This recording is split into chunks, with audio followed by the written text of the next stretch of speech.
Welcome back to the Shy City Boys podcast. With me, as always, Jack Thiel. I am Carl Liza. Jack, I know you got some things to say about our first topic. I'm going to let you just go in right ahead. Well, wow, Carl, you didn't even ask how I was doing today. No, Wow. this is serious. Well, how are you doing today, Carl? I'm okay. Let's give our viewers a little bit of a transition. We don't want to be going off right away. Let's give them a little friendly vibe until we Okay, start. fine. I'll try that again. Jack, how you doing today, We're buddy? doing great. Thank you for asking, Of Carl. course. The Of sun course. is out. It's not that too cold in Chicago, but It's not that bad. It was a beautiful weekend in Indiana and in Chicago. I had the privilege of going to see some of my friends at Indiana University this past weekend for Little Five. Good seeing them. They know who they are. Also, it was nice to meet some new people there as well. But that's really about it. Sports wise, it was probably the worst week for Chicago in a long, long time. Yeah, it But was bad. in terms of weather, it was the best week for Chicago in a long, long time. So, as Yeah, you know, when there's a negative, you have to find a positive. And I know of that was course. the cringiest thing I've said on this podcast, but we're gonna be glass half full guys. We're gonna try to be glass half full guys for today's show. Okay, so we're gonna put that to the test right here, and we're gonna talk about the last two games of the Bulls. Okay, so it was game 3 and 4, both in Chicago.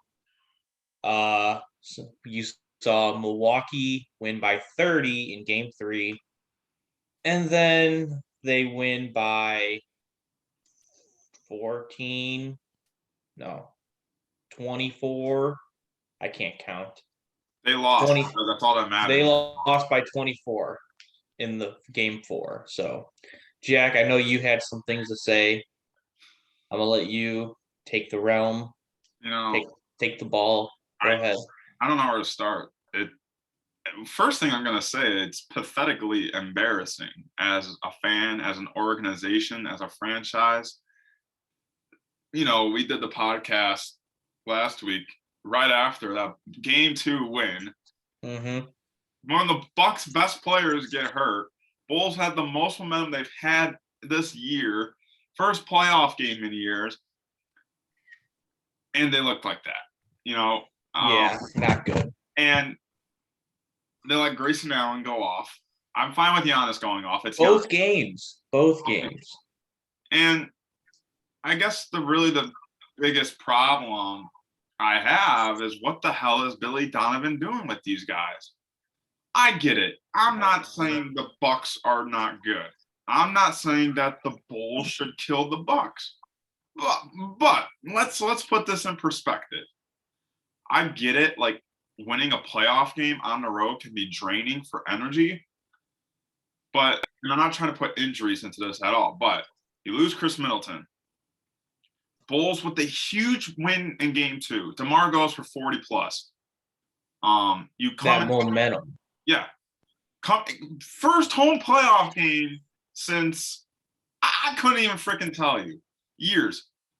2016. And you play like that. And you play like that. Yeah. If you would have lost by like 5, 10, that's cool. Like we get it. Like the Bucks are a better team than us. We are fine with that. But you play like that, that is utterly pathetic. And that's where I go, what is Billy Donovan doing with these guys? He is not adjusting to anything the Bucks are doing against us. They're running the same damn plays with Bobby Portis, Giannis, and obviously Grayson Allen, because this dude's getting open for every damn shot alongside Wesley Matthews. That should not happen at all. I get your double teaming Giannis, but that doesn't mean you leave the guy wide open. You have to hedge. You have to kind of play like a safety in the NFL. It makes no freaking sense at all. And then let's go to the offense. This is the more pathetic part, is our offense. We have 3 guys that can easily put up 25 points a game. We have a guy off the bench who was top 10 in Bulls 3-point shooting in Kobe White. We have, I guess, kind of a stretch 4 in Derrick Jones Jr. But my point being is, what the hell are they doing out there? I get it. The Bucks are a good defensive team, and I'm not taking anything away from them. But I'm not at all. But like, I get it. Like what? Like I really don't even get it at this point. To be honest with you, Like, Oh, I get it. Yeah. why are we not running the ball more? Why are we not in a rush to score? The Bulls, when they win, they run. They run the damn court. Then they don't do that right now. They just don't do it at all. And it's frustrating. And Zach LaVine, we'll talk about a little bit more about status, but the first 2-3 games he did not play really good, which is really utterly pathetic. We can't shoot the ball. That is utterly pathetic. That is the worst probably thing of this whole series is how much our shooting has been exposed to these opposing teams. We cannot shoot for life.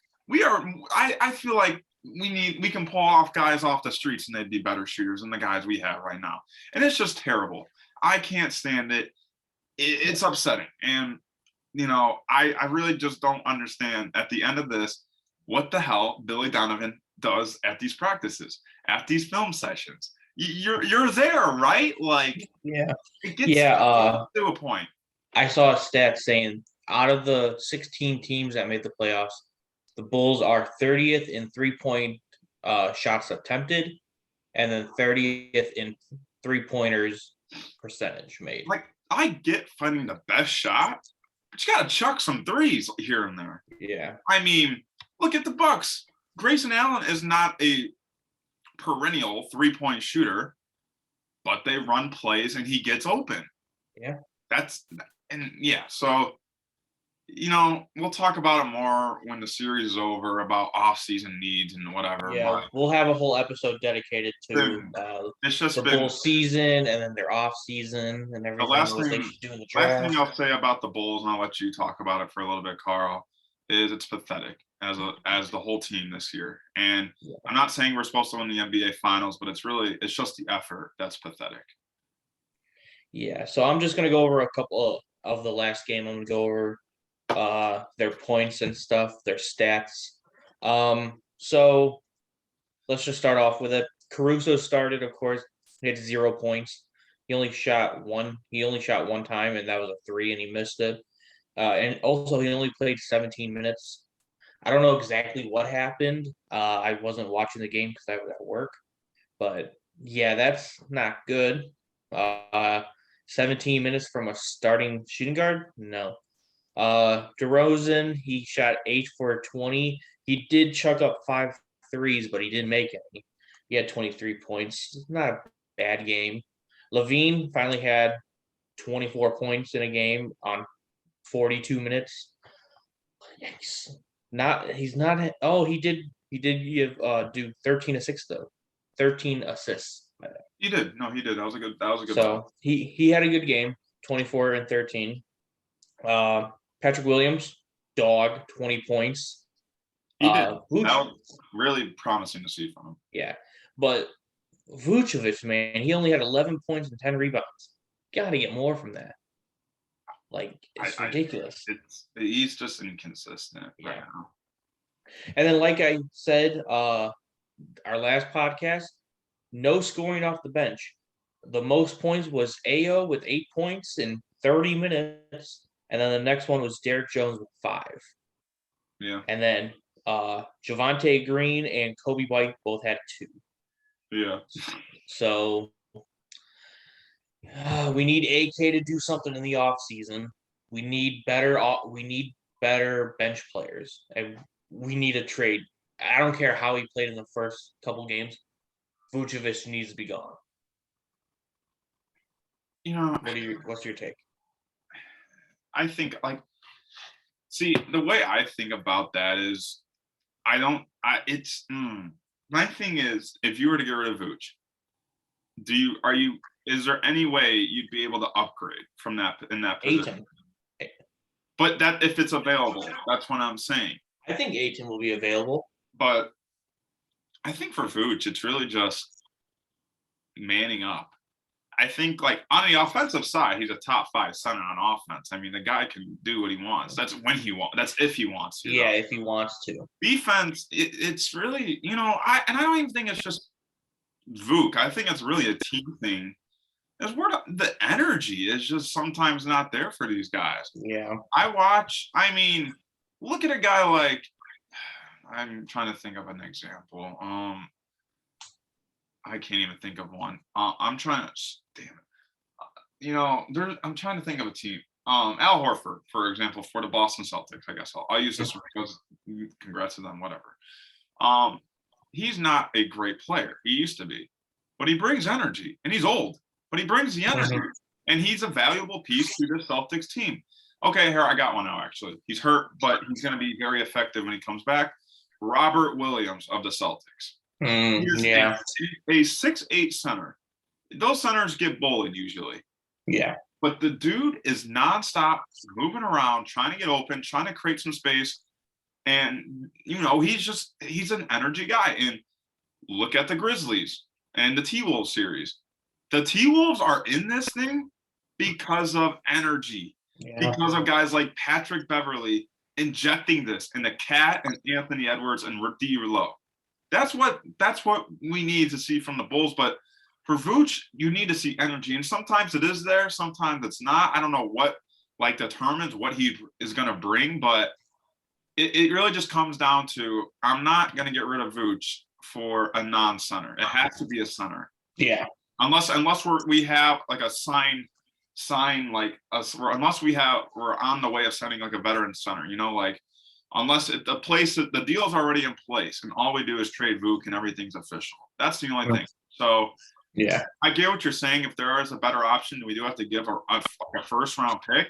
I will do it, but I'm not going to get rid of Vooch unless we have a stable option at center. Like, I'm not leaving it with Tony, whatever, Bradley, or Tony Bradley, Tristan Thompson, and Marcus, Marco. And he's not ready yet. He's not ready. I think he should be on the team next year.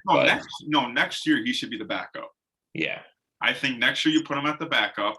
Or Tristan Thompson was a 1-year deal, right? Yeah, he's just a buyout guy. So I would have Marco be the backup next year. And then maybe the Bulls might get a little older with it. Maybe just keep Vooch around. Maybe to go for Rudy Gobert. Maybe. Because if you think about it, Marco doesn't need offense. He's going to need defense. Yeah. Marco is a great scoring center. Yeah. He's a little skinny too, so he needs to put on some weight. But to answer your question, I only get rid of Vooch if we have a stable option in place. But if we're going to get rid of Vooch for like a small forward or like a shooting guard, whatever the case may be, I'm not doing that. But if it is for another center, I will do it if he's good, obviously. Yeah. So let's move on to tomorrow's game. Of course, it is Tuesday today. Tomorrow might be the Bulls' last game of the season, with the Bucks leading 3-1. Back in Milwaukee, 12-point underdogs. Zach LaVine out with. He's questionable, I think, right? No, he's in safety protocol. Oh, it's official? He's in the coach. Well, I know that they have an opportunity. I'm not 100% sure on how it works, but I thought it was like if they took a number of tests and they passed them. I saw that he was in protocol. All right, well, and then Kobe White is in concussion protocol. No, my bad. No, Caruso. My bad. That's why Caruso only played 17 minutes. He got in concussion protocol. So down 2 starters. I might take the Bucks spread. It's not looking good. Looks terrible. Yeah. My buddy in my class said LaVine's going to drop 60 tomorrow and lose. He's going to drop 60 degrees. My apologies. DeRozan will drop 60 and lose. So he's gonna make 30 field goals. I mean, he's gonna shoot that many probably at that point. Yeah, he's gonna be their only offense. Yeah, it sucks. I mean, this is something that LaVine obviously can't control. Mm-hmm. And I know a lot of people are upset with him about this, but it's something that just happened because I'm pretty sure he's had the same schedule as every other NBA player in the playoffs right now. Yeah. So, and the Bulls have had 2 assistant coaches already in protocols. Mm-hmm. So, if it is the last game, it is. Well, I mean, we'll reflect on it a little bit more next week. But yeah, man, this really just went south out of nowhere. I mean, really deflating. Like we were going into Chicago with all the hype and momentum, and wow, I never would have predicted. Really deflating. All of that would have just happened in a week. It's crazy how much that Just cheap. Yeah. So once again, tomorrow's game, 6:30, TNT. But let's move on. Let's move on to baseball. I'm going to talk about the Cubs first, if you don't mind. We had a 4 games. Oh no, I'm sorry, but I'm going first. So the Cubs had a 4-game series this week against the Pittsburgh Pirates. We did lose it 3-1, but in the one game that we did win, we did go off for 21 points and gave up 0. What did I say? The points. My bad. 21 runs. Three touchdowns, some may say. That was just a spectacular game. I don't think the whole time the Rizzo, Bryant, Javi era, I don't think they ever put up 20 points in a game. So just from that game on its own, you could see a real offensive shift from last year to this year already. So I'm not worried about losing the series. I'm not worried about the season. I know it's still rebuilding. I know I was hyped up last week or the week before because we were off to a hot start, but it is a rebuilding year. It's just to see what players can do. And yeah, Keegan Thompson, one of the best relievers in the game right now, hasn't given up a single run in his in I want to say 20 something, not 20 something innings. I want to say like 13 something innings. So yeah, the future looks bright. Jack. Yeah. Wow. I mean, I don't know where to start. This is probably the worst week in White Sox baseball in years. Even through like the rebuilding, this was. I mean, if you're a Sox fan, you know how this was just embarrassing. So the White Sox played the Indians for 3. They had a doubleheader, lost both of those. They had like 4 errors in the first inning, and then Dallas Keuchel gave up 10 runs in like the second inning. Then they lost again on Thursday. Dylan Cease he pitched all right. Let's go to Minnesota. They lose. Aloy gets carted off the field. He's out for 6 to 8 weeks. His surgery was successful, though, so good for him. Giolito, though, he did come back on Sunday, and he looked amazing on the mound, which is very promising. But you know what frickin' sucked about that game? The idiotic managing we had. Oh, my goodness. So if you did not watch the Sox game, Sox blew the game twice, actually. But this is where it really got bad. So in extra innings, the Sox take a lead. I'm not sure how big the lead. It was a 1-run lead in extra innings. Liam Hendricks was still out there for the White Sox. He was obviously hurt. He was grimacing, and he had back spasms. He's okay. This is day to day. But obviously he's not okay. So the Sox keep him out there. There's my first freaking problem. Here's my second problem. So the Sox were up 4-3. And, a couple walks and hits, blah, blah, blah. So, and the runner is on second base. Let's not forget there's a runner on second base in extra innings still. So, Carl, can I ask you a question? Yeah, what's up? How good is Byron Buxton? He's a top 20 guy, I think. Okay. Top 30. How good is Luis Ariz? Who? Exactly. The count is 3-1. Liam Hendricks, a fastball heavy guy. Byron Buxton, a fastball heavy hitter. So let's throw him a freaking fastball down the middle on a 3-1 count. And he took it 469 feet. And I don't freaking blame him. But the real problem is, what the hell are you doing, Tony La Russa? What are you doing being more scared of a guy like Byron Buxton, who might win April Player of the Month in the AL, than a guy like Luis Ariz? I get it. Ariz is a contact guy, and he makes a lot of contact with the baseball. But damn, you got Byron Buxton up. Like, you're going to tell me, as a Hall of Fame manager, many World Series, many playoff experience, you've seen some of the greatest players of all time. You're going to try to justify, you're going to just say, yeah, you were more scared. You were more scared for your pitcher to face a guy like Luis Ariz than Byron Buxton. That is terrible. 3-1 count. First base is wide open. You walk him. You throw a couple pitches and they missed. If the count is 3-1, what are you doing? Like, walk him and deal with the mess later. But don't let their guys beat you. Like that, Byron Buxton's going to do that every game. He loves the fastball. Why the hell do you think Lucas Giolito threw him changeups all day? So, yeah. I guess other news to lighten your day. Larry Garcia's not in the lineup. That's always a positive today on Tuesday. Johnny Cueto will be making a AAA start this Thursday, ramping his production up to maybe getting back with the White Sox. Yoan Moncada plans to begin his rehab assignment this weekend with the Charlotte Knights. I mentioned how, what's it called? I mentioned how, I can't even think of it. Aloy surgery was successful. So 6 to 8 weeks.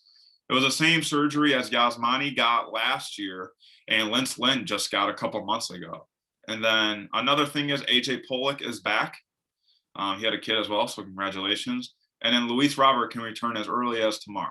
So a couple of rough things, a couple of nice things. The nice thing is the Sox are only a game and a half out of first place after what was probably the worst week in White Sox baseball in years. So you look at that. They got a series this week with the Royals.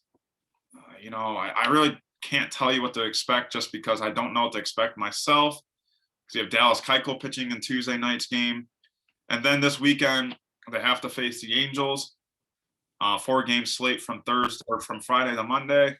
Good news is that Shohei Ohtani is not pitching.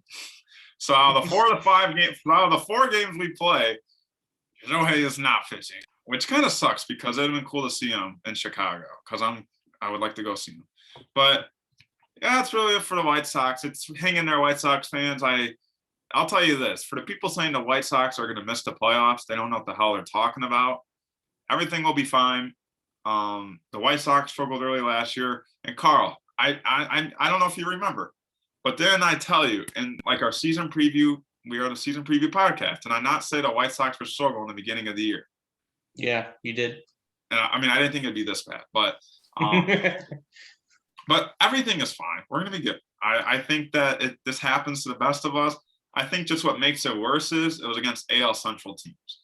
Yeah. I think if it was maybe like the Pirates or, just some stupid team, it wouldn't matter. But on our next podcast, we will have Sox and Cubs crosstown division matchup preview. I think that's next Tuesday and Wednesday. I think so. So, yeah, that game's really getting no hype at all. So, yeah. Crosstown Classic. That's about it, though. So, hang in there, White Sox fans. It's only April. Yeah, so let's move on to the final topic of the day. The NFL draft is happening in 2 days. Yeah.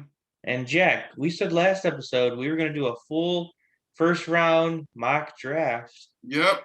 And full first round, and we did our Bears ones.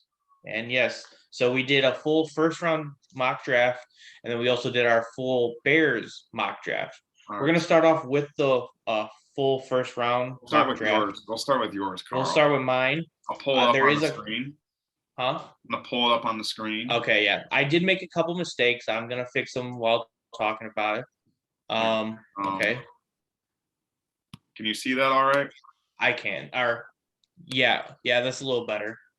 All right. Okay, so first overall. Maybe I can zoom in. Can you? I don't know. No, wait. This is. Yes, I can. Okay. There you go. Oh, there we go. Okay, there we go. Perfect. Okay, so my first round mock draft. I have Evan Neal going number 1. I just don't see Aiden Hutchinson going to Jacksonville, and they need to get Trevor Lawrence more help. Even though they signed, I think two linemen this offseason, I think they needed a third. So I have taken Evan Neal number 1.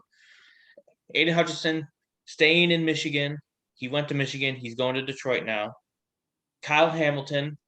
I've seen a lot of people have him off their top 10 boards recently. I still think he's the best prospect in the draft. We love Kyle Hamilton. So him going to Houston at 3 is a big steal in my opinion. We love him. 4, we have Sauce Gardner going to the Jets. He said he's the best prospect in the draft. So I think the Jets are going to use that to their advantage and stay at 4 and take him there. Number 5, I have Kayvon Thibodeau going to the Giants. I just see him. I can't see him in any other jersey. I think he's a Giants player for at least the next 4 years. Charles Cross to Carolina. I don't think Carolina is going to take a quarterback this year. I don't think they like anyone that significant. So I think they're going to just bolster up the offensive line. And number 7, I have the Giants again taking another edge in Trayvon Walker. I think they're going to double up at pass rusher, get to that quarterback. They need defensive help. So they might do it. But depending on the Kadarius Toney news that came out recently, might be a different story. But right now, I have Trayvon Walker and Kadarius Toney going to the Giants. Number 7, again, I don't have Atlanta taking quarterback this year. I think they're going to see what Mariota can do for 1 year and then maybe next year take one. So I have taken Derek Stingley Jr. out of LSU, pair him up with, I think, one of the best corners in the league, Tremont. Oh, I forgot the name of it. What's his name? Jack? Who? Atlanta's cornerback. AJ Terrell? AJ Terrell. Yeah. I think he's one of the best, and I think they're going to pair him up so they have a 1-2 combo. At 9, again, I think Seattle's going to wait a year for a quarterback. They're going to take George Karlaftis. In my opinion, edge number 4 out of Purdue. I think he's going to be a great pro. I think he's got the work ethic to do that. And then the Jets, they take their wide receiver of the future, in my opinion, the best wide receiver in the draft, Garrett Wilson out of Ohio State. Number 11, I mixed it up. It should be Drake London there instead of Jameson Williams. I think Drake London is the best or second best wide receiver in the draft. And I think Washington needs to pair someone up with Terry McLaurin because Terry McLaurin wants another contract, so they might trade him. Minnesota, I think they need another cornerback, so that's why they're taking Trent McDuffie. I'm going to stay there. Houston, I do have them taking Jameson Williams, their third best wide receiver in the draft, I think. They just need talent, and why not go for a quarterback or a wide receiver because this wide receiver market is out of control right now. Baltimore, I think they want to go back on defense, so they're taking Devontae Wyatt, defensive or interior defensive lineman out of Georgia. That Georgia defense is always tough, so if you can get anyone on that defense, it's going to be good. Philly, they need linebacker help, so they're going to get the best one in the draft with Devin Lloyd, Utah. Saints, with one of their 2 first-round picks, are going to take Ikem Ekwonu, one of the best tackles in the draft. This draft is full of offensive linemen, tackle, guard, center. It's full of them. At number 17, I think the Chargers are taking Bernard Raymond, tackle out of Central Michigan. Just another, he need to protect Justin Herbert. Philly, with their second first-round pick, going to take a cornerback, Andrew Booth, the junior. My bad. They need defense, so I think that's where they're going. First quarterback off the board is going to the Saints at 19 with Malik Willis. I think he would be a good, or I think Jameis Winston would be a good mentor for Malik Willis because they kind of run the same kind of offense. Both running quarterbacks, both have elite arms. Okay. And then at 20, Pittsburgh gets their future quarterback. Pittsburgh's Kenny Pickett. I think they love Pickett.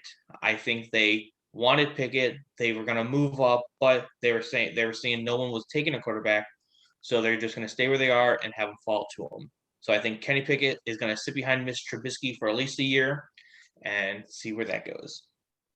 21 is New England with Jeremiah Johnson II, edge. He's top 5 edge in my opinion, and Patriots need defense.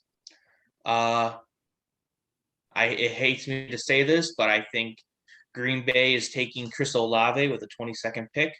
Chris Olave is my favorite wide receiver in the draft. So I hate to see him go there, but got to be unbiased with this stuff.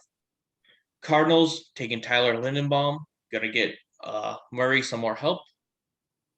Cowboys, they're gonna take another quarterback in the first round, 2 years in a row with Nakobe Dean. I think he's a skilled linebacker out of Georgia, of course.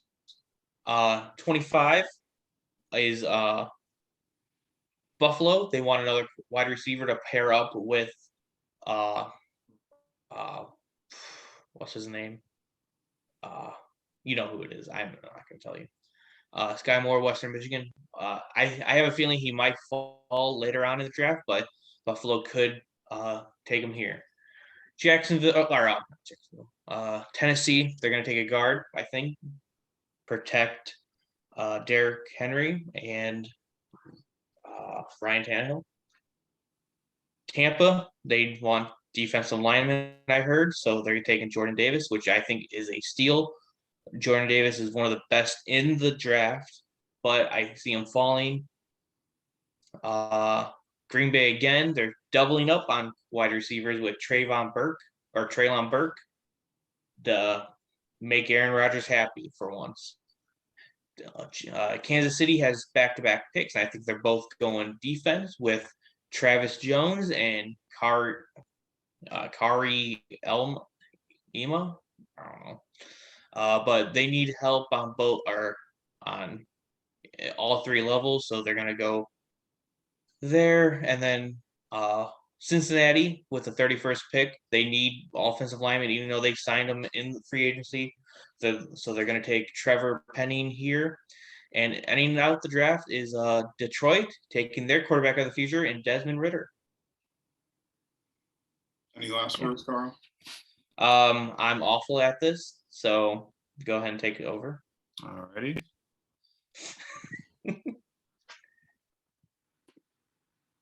Here is my beautiful, what should I say? More like, I gave it a good try. No, I think also what we should notice is something we should say is that both Carl and I did not have trades.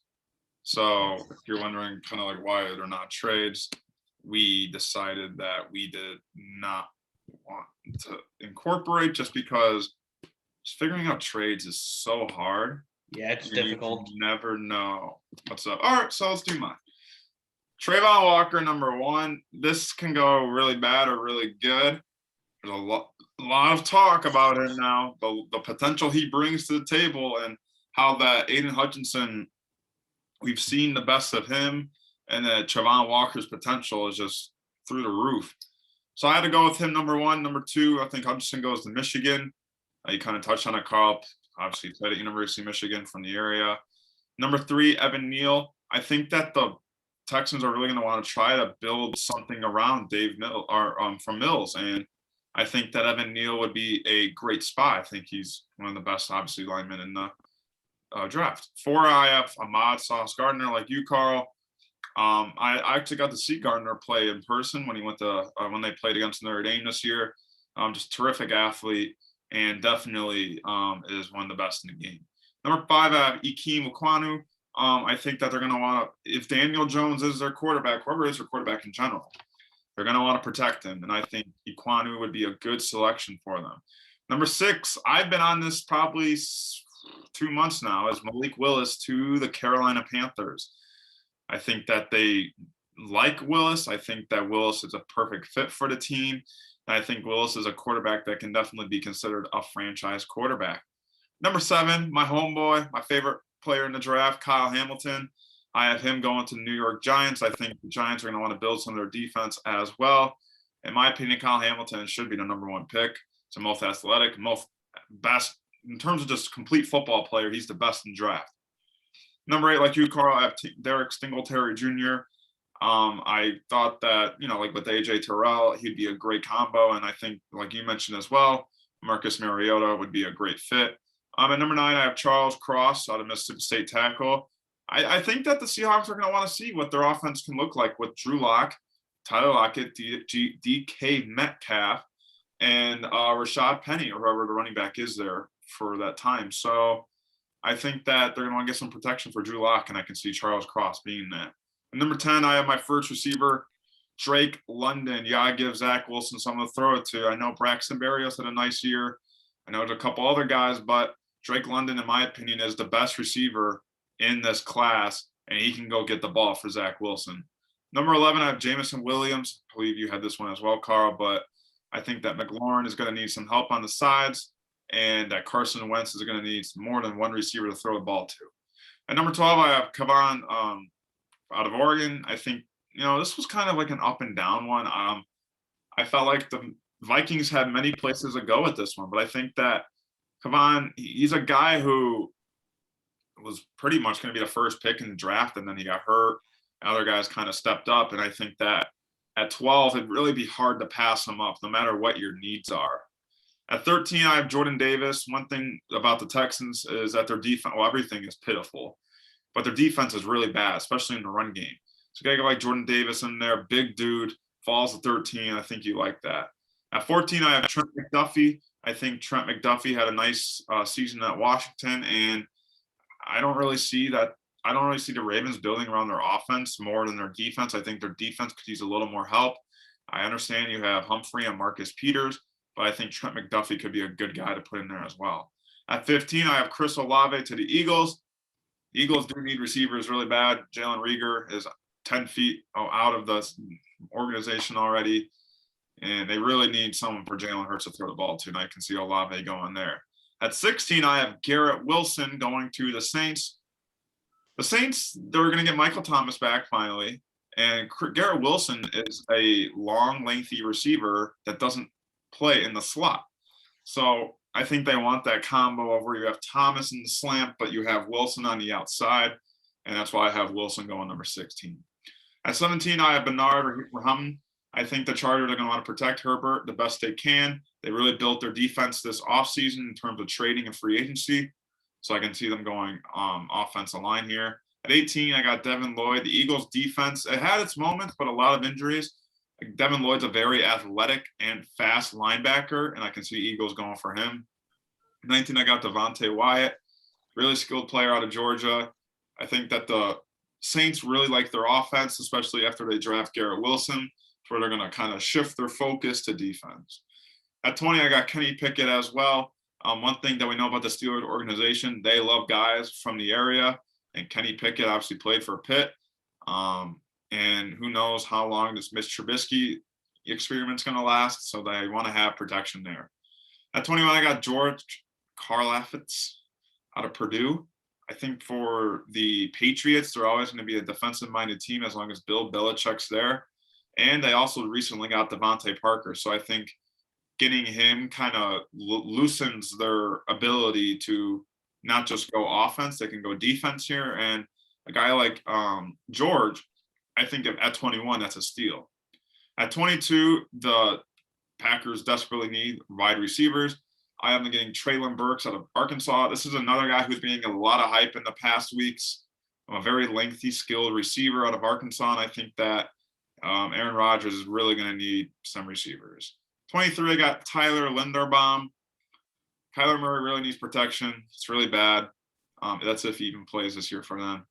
And, those Iowa boys can block, and Tyler Linderbaum had himself a good career at Iowa. Number 24 for the Cowboys, I got going for Nakobe Dean. For the Cowboys, I don't think they're really focused on offense at all. I think they just want defense. And the way they were able to draft last year defense, I think they're going to hope that they can repeat. I think Nakobe Dean will be a good start with that 24th pick. 25, I got Travis Jones out of Connecticut.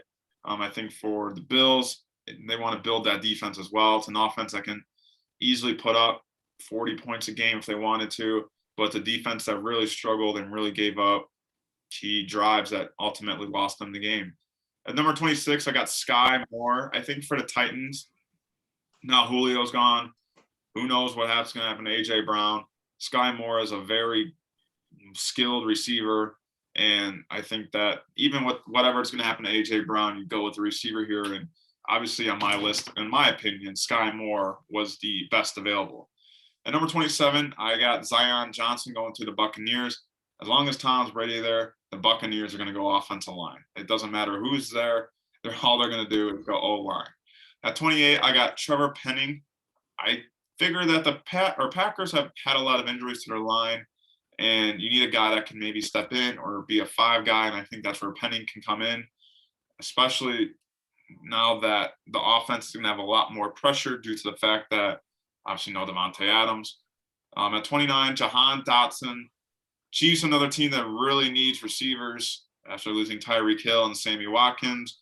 Jahan Dotson, really good receiver out of Penn State. I almost had him going number 26 to Titans. I was pretty up and down. At 30, then, the Chiefs, I have them going for Andrew Booth Jr. I think they could also use a secondary. The defense was all right, not the greatest. Andrew Booth Jr. is really skilled, and I think he could have himself a great career. At 31, I have Kenyon Green. Bengals, if the Bengals draft anything besides linemen, I don't get that.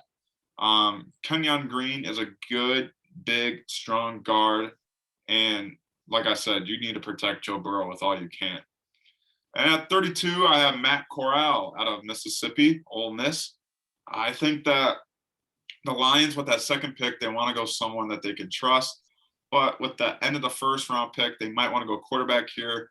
Like, we don't know what Jared Goff is going to be. So that's really about it. That rounds out that 32nd pick.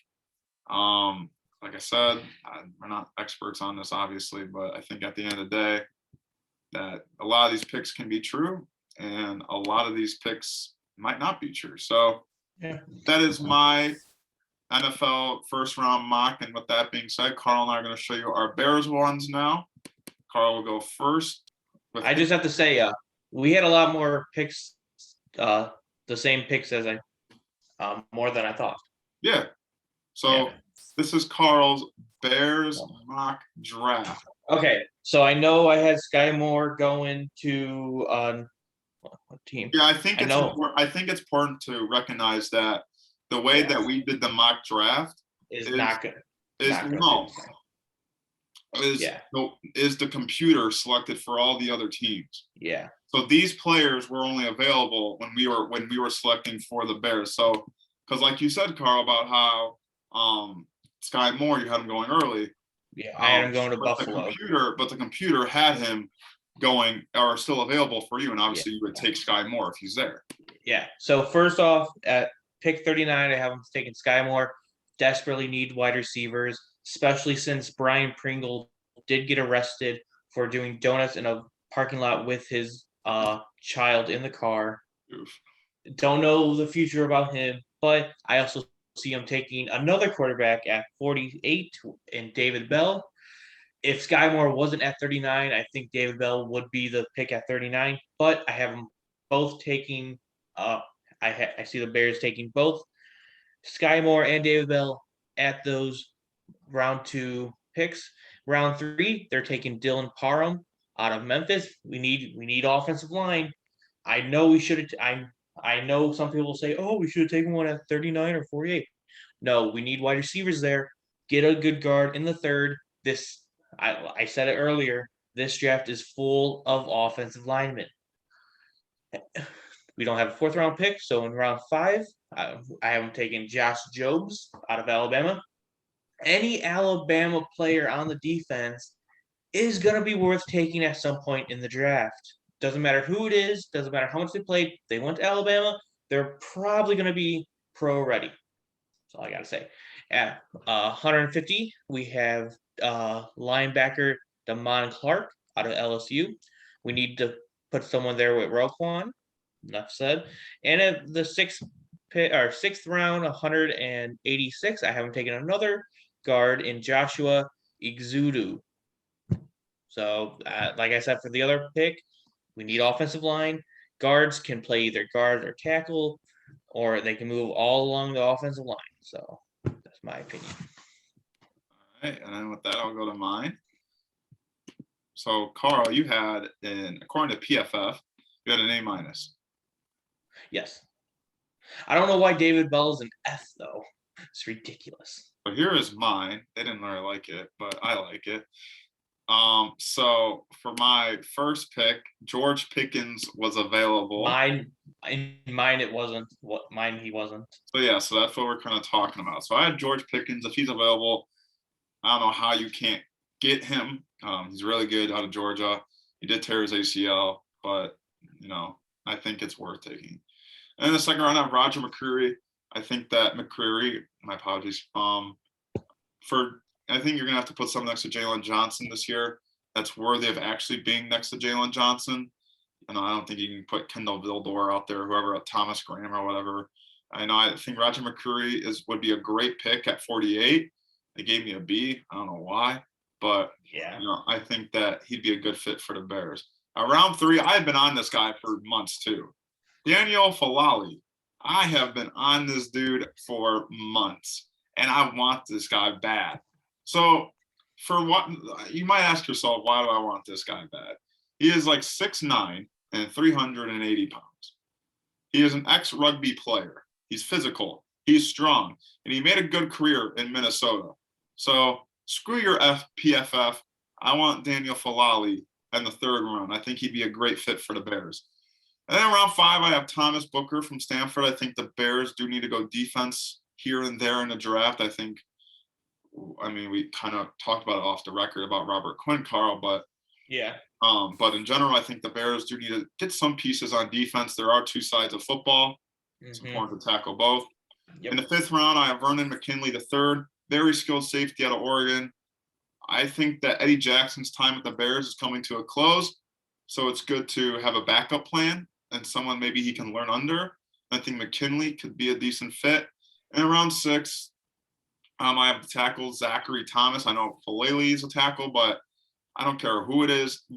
Bears need offensive linemen, and that's why I'd like to see Zach Thomas. They gave me an A+, which I really appreciate. I think Zach Thomas would be a good fit out of San Diego State, the Aztecs. So in that, you get 2 linemen, you get 2 kind of secondary safety guys, you get a receiver for Justin Fields, and you get a defenseman just in case any trades were to happen. But I think it is also important to recognize that no trades were involved. Yeah. So I think that's one thing we have to say is no trades were involved. I do think there will be a trade made. I don't know where. I think they'll move up. To do it like in a mock draft, it just messes everything up. Yeah, you can't. Yeah. So but I do think if I was gonna make a trade on the Bears' behalf, I would trade Robert Quinn for maybe a 3rd if we can get a 3rd for him. I'll do you one better. I'll trade Robert Quinn, one of our 2nd round picks, for a 1st round pick in this year's draft. Who do you think would do that?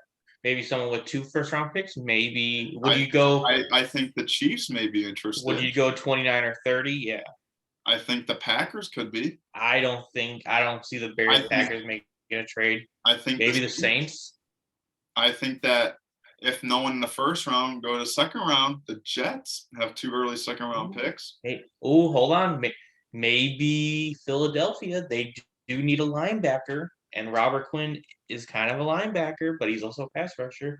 And so they do need those. Well, I said it. You were kind of against it, but I said that Quinn and Mack should be traded by the end of this offseason.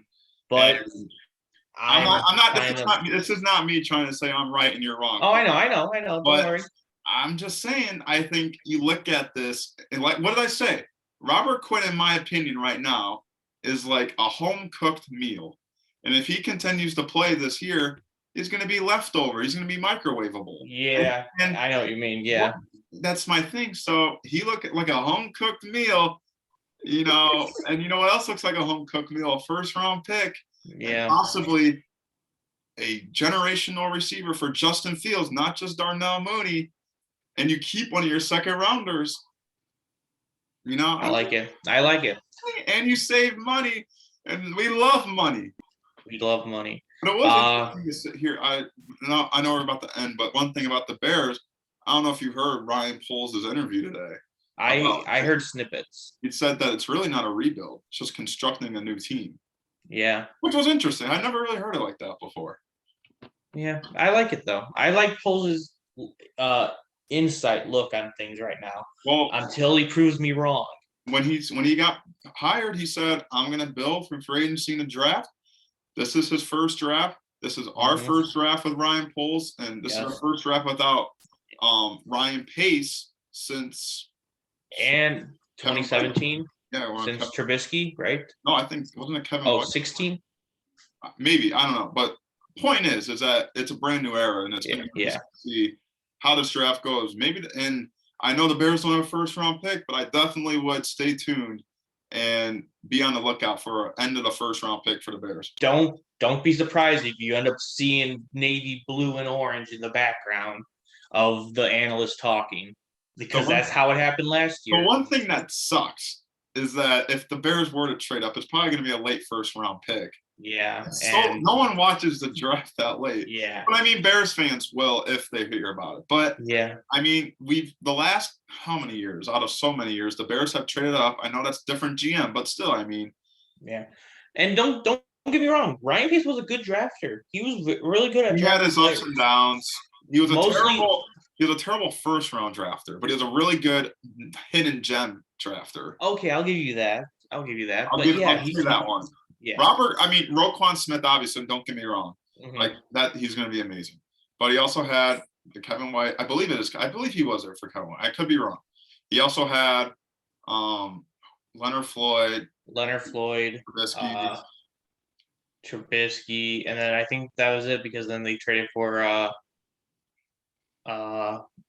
Mac, and then last year, so Justin Fields. It's gonna be interesting. I'm intrigued. I think that the draft really hasn't been talked about that much in these last days. Yeah, I know. I think they're all saving it until the day. Where's the draft at this year? It's not Cleveland. Is it Vegas? It is Vegas. Yeah. It is Vegas. And it's not being talked about? Are you kidding me? Yeah. I think next year's Cleveland. Is this the draft where they're going on the boats? There's no water in Vegas. Yes, the Bellagio fountains. Oh, I have no idea. I've never been. Hold on. I'm going to find this out, actually. But while Jack finds that, guess, hold on, viewers, I did get a haircut. Oh, well, you didn't even tell me this. Oh my gosh. The flow's gone. What? I got a haircut. If anyone really cares, decided I wanted a haircut. Wow. Okay. Wanted to save it for the pod. So, okay, here we go. Is it on the water? I'm trying to figure this out because they're showing pictures. I just want to know. So the whole okay. Oh, okay. There will be no boats, but the draft stage is in the Bellagio fountains. Oh, Jack, the viewers don't know, but we know we're big boat guys. Oh my God. So yes. If it was on a boat, that'd be awesome. The original plans were for boats. Here, I'm just going to find this while we talk real quick. So the original plans were to have boats take the players to the stage, but it seems like little boats. Yeah, like that. Oh, that'd be awesome. But it seems like that they have connected the stage to the concrete, which is outside. Oh. So as I look this up, because what if the green room was all on water? So yeah, the stage is on water. It literally is on water. That's dope. I'm trying to find a video, but I'm kind of shocked. I haven't really been hearing about. If the draft is like this, how do I not hear about it? But no, this year's in Vegas. I think next year's in Cleveland, and then the next year after that's in Detroit. All right. So no. Next year's in Kansas City. My bad. Kansas City and then Detroit. Really, Kansas City? Yeah. All right. I didn't even look that up. I just remembered. My computer isn't loading, but I'm gonna show it through my phone. Oh my God. So that is what it looks like now. Oh wow, that is actually cool. So You can see how it's connected to the concourse. Those are the Yeah. fountains behind it. So I don't know if every pick the fountains go crazy or whatever. Or the fountain just keeps going and it changes colors for each draft or each pick. I was thinking about that too, actually. That'd be cool. Well, this is what it looks like with the fountains going off. People staying in these hotels have a great view. So that's what it looks like when they go off. Oh yeah, yep. They're gonna waste so much water doing that. So that thing goes off every day, like that. It's like a set schedule. Yeah. So yeah, so that's what. So the only difference is that, actually, there's also a large tent. Wait, what? I'm sorry. That might be where the players are. Hold up. Okay.